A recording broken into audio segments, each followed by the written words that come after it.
लड़की सब अब सबको समझा रही है। जरा जान लीजिए, लड़की सबको समझाती है, समझाती है, समझाती है, समझाती है, समझाती है।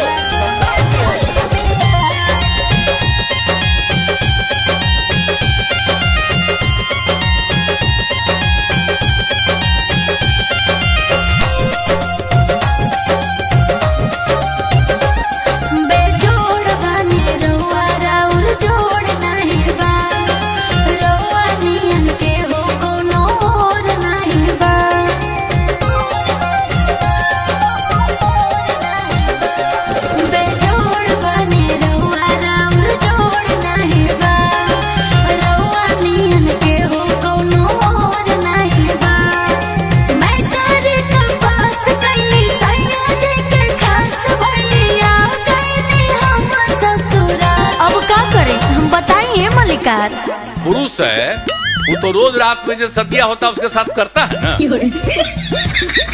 तो उसी में और पैदा हो जाता है। और लड़की पढ़ लेती है तो हमको मालूम था कि वो करेगा ठीक है, लेकिन अंतिम में भीतर मत घुसाओ, उसको बाहर कर दो।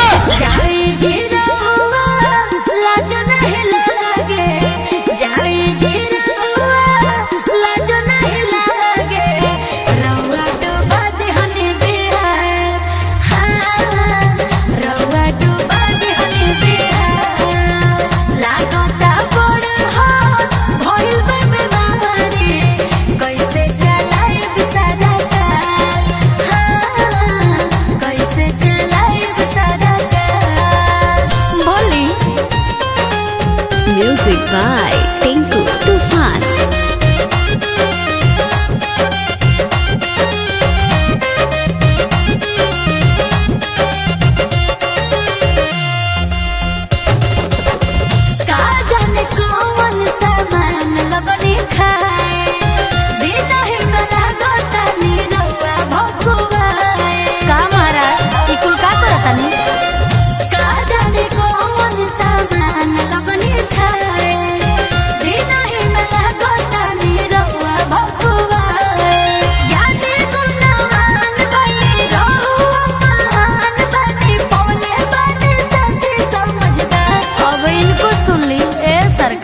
तो सेक्स एजुकेशन के बारे में, और जब भी सेक्स एजुकेशन की बात की जाती है तो इसकी लोग जो है शर्माते हैं, हिचकते हैं, तो उससे लोगों को बचना चाहिए। तो स्कूलों में पढ़ाई होती है, साइंस बायोलॉजी, ये तो स्कूलों में पढ़ाई होती है, बच्चे पढ़ते हैं।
कहिए दिए सरकार। तो लड़कवा तो रोज लड़किया के साथ रतवा में सुतवे न करता है, रतवा में सुतता है तो उसी में देता है पनिया भी, इसमें भी। और उसी समय लड़की जो है कहती है कि ठीक है रात में करो, लेकिन अपना जो तुमको निकलने लगे तो बहरवा निकाल के बाहर फेंक।